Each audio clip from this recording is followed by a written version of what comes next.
Happy New Year. We got a new programming cycle that we want to kind of brief you on. This week we just hit the first week of this cycle. Before we kind of get into it, we want to explain the why behind it and kind of the big picture of what kind of goes into it. So all of these cycles build off of each other. With the new year, the main thing that I'm looking at as a programmer is what's up ahead, and what we're trying to prepare for is the CrossFit Open. So CrossFit Open has generally 10 to 15 movements that are relatively consistent, and that's the main thing, is that we don't want to jump into open specific training too early.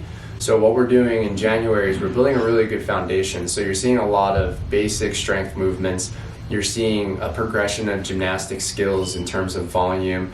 And the main things that you need to know for this programming cycle is the strength progressions, and everything else is built around that. So this programming cycle has 6 movements and 3 different progressions happening all simultaneously. So it's an alternating week schedule. On the first week, you're gonna push press, you're gonna back squat, and then you're gonna power clean. On the second week, you're gonna front squat, you're gonna deadlift, and you're gonna power snatch. The different progressions that are happening across different movements. So for your push press and your front squat, you're gonna do what's called a linear progression. So you're gonna do 3 sets of 5. Week 1, you'll do 3 sets of 5 at one weight, and then the goal is every time you repeat the workout, you add weight to the previous session. You're gonna do a total of 3 sessions for each strength lift.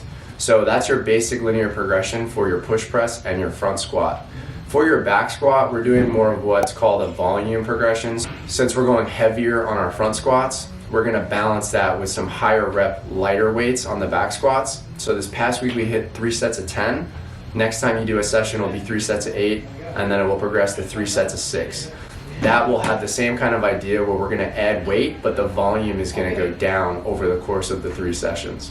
For your deadlifts, that's gonna be 5 sets of 5 on your first session, then it will go down to 5 sets of 3, and then 5 sets of 1.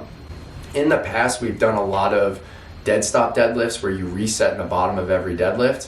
This is gonna be touch and go, specifically because in the open, there's traditionally moderate to heavy weight that are for touch and go reps. So we're trying to build a big foundation with working on that skill, working on that technique, and building strength in that, but not in a Metcon yet, because we wanna make sure that our technique is dialed in and we're building a huge strength base before we're testing those things.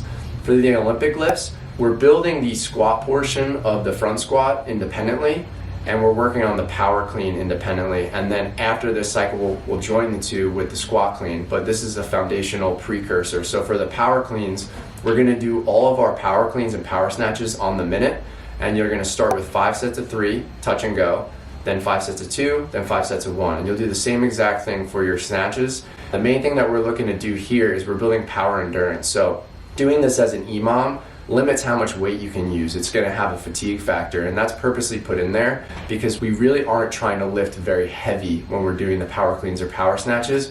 We're trying to focus on speed and technique. And by doing that on the minute, that's gonna limit how heavy we can go. So really focus on speed on those days. You'll also notice on our back squat day that we have a fixed accessory work progression.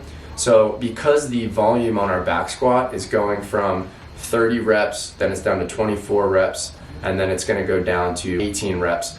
With that volume coming down, our accessory volume will be going up. So the first time we did it, it's 3 sets of 8. Then the next time you do it, it'll be 3 sets of 10, and then you'll finish with 3 sets of 12.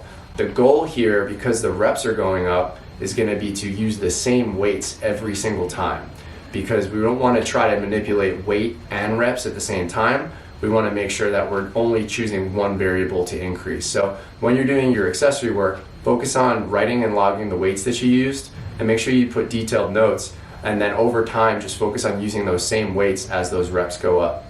From a gymnastic standpoint, the goal is gonna be variance and exposure to different things. So we've programmed a lot of strict work to set ourselves up for success when we start doing a lot more kipping work in February to get us ready for the open. So you'll notice a lot more strict pull-ups, strict chin-ups. We will be doing a lot of strict toes to bar in our warm-ups or cool-downs.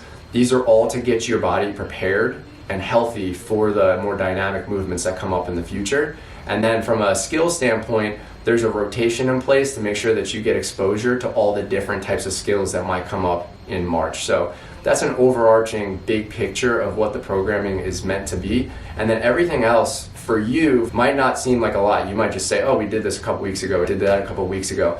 That's kind of the goal, because CrossFit is supposed to be varied. So we want to make sure that our programming is varied, but we are targeting certain things and making sure we're taking the big picture into account. If you enjoy this type of content, be sure to like and subscribe. And then if you want anything specific put out, feel free to comment and let us know what you'd like us to produce in the future.